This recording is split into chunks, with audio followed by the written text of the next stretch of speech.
Time का कैसा भी हेयर कट हो, लेकिन हम स्ट्रेट कट करना है तो स्ट्रेट कट क्या काम करता है कि सिर्फ एंड से निकालना होता है। उनकी रिक्वायरमेंट क्या होती है, सिर्फ एंड से काटना है, मुझे हट गए है ना तो वो सिर्फ निकालना है। हमें भले ही सिर्फ हेयर कट करना हो, बट हमें हेयर का लेयर्स देखना पड़ेगा, हेयर का स्ट्रक्चर देखना पड़ेगा। उसके बाद आप डिसाइड कर पाओगे कि हेयर स्ट्रेट है, वेवी है, मैगी है, कौन से हेयर है, तो आप कौन सा हेयर कट दोगे तो उस हेयर पे अच्छा लगेगा। हमें हेयर चेक करना पड़ेगा, क्यों? क्योंकि हेयर कट सिर्फ काटना नहीं है, हमें उसकी पूरी प्रोसेस क्या है।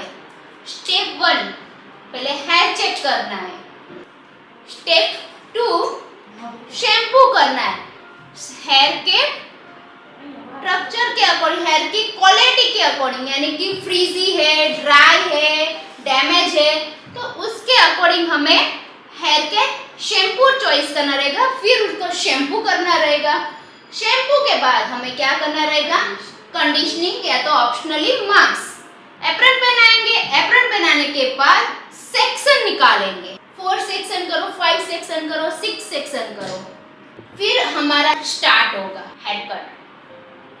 फिर उसके बाद ब्लो ड्राई। आज आप 3 चीज और 6 चीज सीखने वाले हो, 3 hair cut and 3 blow dry. यानी कि बात आ गई स्ट्रेट कट किया है तो स्ट्रेट कट में स्ट्रेट ब्लो ड्राई होगा, यू कट किया तो यू कट में यू ब्लो ड्राई होगा, वी कट में भी स्ट्रेट ब्लो ड्राई होगा। ओके, अपना स्काल्प ऑयली है, ड्राई है, कैसा पता चलेगा? एक एग्जांपल ही दे देती हूँ, ठग पता चल जाएगा। जिसका डैंड्रफ ऐसे ऐसे करके गिर रहा हो ना, वो ड्राई है। जिसका डैंड्रफ जैसे 4-5 बार खुजलाए फिर हाथों नाखून में आता है तो उसका क्या है, ऑयली है। बट ऑप्शन रहा किसी को डैंड्रफ ही नहीं है तो कैसे पता चलेगा? तो पता चल जाता है इजी टेक्निक के वॉश करते ना तो दूसरे दिन ही कि उसके हेयर ऑयली हो जाते हैं, ऑयल नहीं लगाते तो उनका हेयर ऐसे ऑयली हो जाता है, जैसे 3-4 दिन से हेयर वॉश ना किया हो ऐसा हो जाता है, तो उसका स्काल्प ऑयली है। जिसका हेयर वॉश करने के बाद 3 दिन ऐसे फ्री रहते हैं तो उसका स्काल्प ड्राई है। फिर है ये क्या है, ये पूरा हमारा हेयर है, ये हमारा रूट्स अंदर का होता है, जो रूट्स से आप पता है, आप किसी के हेयर एक बार खींच के या खुद के हेयर खींच के अंदर से नीचे से एक छोटा सा जो ये है ना, ये वाइट कलर का होता है हेयर के बीच एंड्स में, वो ये है जो यहाँ से खींच के वो यहाँ से बाहर आता है। अब ये हमारे अंदर का, ये तो मैंने जो स्किन में है वैसे ही स्काल्प में भी सब तरह से इस तरह से ही है। मेन चीज़ आपको ध्यान देना है बस एक हेयर पे। ऐसे ही हमें एक ही हेयर में क्या चीज़ होती है, क्योंकि हमें हेयर बाय सेक्शन काम करना है, तो इसलिए आपको ये जानना बहुत हार्ड नहीं है, बहुत हेयर एक चुटकी का काम है, जल्दी से कैचअप का, बट उसको जानना है, यानी कि मेन चीज़ हेयर को पहचानना।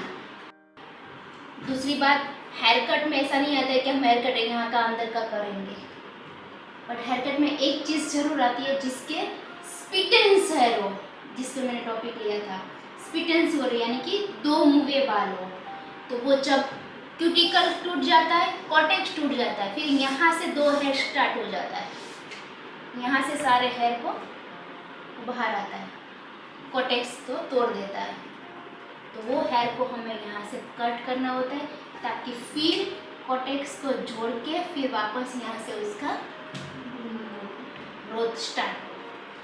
2 मुँहे बाल का सिर्फ एक ही टेक्निक है, कट, उसके अलावा कोई प्रोसेस नहीं है। तो ये चीज़ समझ में आ गई, डन।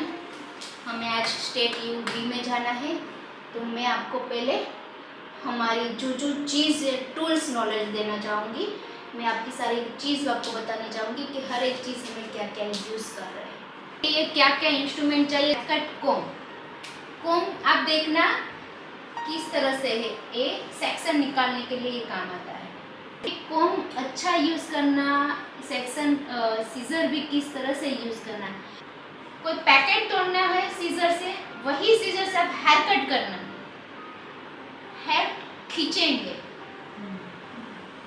तो कंपनी भी डिपेंड करती है सीजर में, कैसे हेयर के लिए कैसा सीजर यूज़ कर रहे हो वो भी डिपेंड होता है। बट मैं आप लोगों को ये नहीं बोलना चाहूँगी कि आप लोग यही करो। 150 की भी सीजर ऐसी है कि भी गुड है, बट उससे डिफरेंस बहुत होता है। होता क्या है, जो हमारा क्यूटिकल होता है कॉर्टेक्स को तुरंत कट जाता है, जो सिर्फ क्यूटिकल से ही टच होकर निकल जाता है। मेन आप लोगों के पास भी होगा सेक्शन क्लिप। सेक्शन क्लिप बहुत टाइप की आती है, एक प्लेन भी आती है, बट मैं आपको यही गाइड करूँगी। वाई? बिकॉज इसमें अच्छे सा लॉक सिस्टम होता है। जब हैवी हेयर होते हैं तो उसको लॉक करके रखता है, हेयर स्लिप नहीं होता है। हर एक चीज़ में, हेयर कट में तो हमें सिर्फ सपोर्ट के लिए चाहिए, तो हेयर वेट होते हैं तो वो लॉक रहे, इसीलिए आपको ज़्यादा से बोला this is paddle brush. Paddle brush में भी आपको ध्यान देना है कि एक वुडन होना चाहिए और ये रबर नहीं होना चाहिए, क्योंकि हम इसके ऊपर हीट देने वाले हैं। सब लोग प्लास्टिक के ले लेते हैं तो ये हीट की वजह से जल जाता है और इसमें हेयर फंस जाता है तो निकालना भी हो तो हेयर कभी काटना पड़ता है। सो ये ब्रश में भी हमेशा हो सके लास्टिंग चलाना है तो वुडन का खर्च करो। बाद एक चीज़ है राउंड ब्रश, जो हम हेयर यू कट करेंगे उसमें हमें टर्निंग करना होता है। ये जो राउंड ब्रश है, जो मैं पीछे से बता रही हूँ आपको, इतने पास आपके पास वो इनफ है, वरना इसमें भी साइज आती है, big size, small size, small size, small size, हर एक सेक्शन के लिए अलग अलग। मैं लेकिन इतना खर्चा और सारी इतनी टेक्निक भी अकॉर्डिंग नहीं, एक में से सब हम क्या कर पाए वही आपको दिखाऊंगी। जिस अकॉर्डिंग हेयर का ग्रोथ, हेयर हैवी है तो उसको बिग साइज यूज़ करना पड़ेगा, हेयर पतले है तो ए साइज यूज़ करनी पड़ेगी। हमारे आगे के हेयर बेबी हेयर होता है तो उसके लिए पतले बाल। अब हमारे पास ऐसा तो ज़रूरी नहीं है कि हमारे जैसे ही सब हेयर कट करने आएंगे।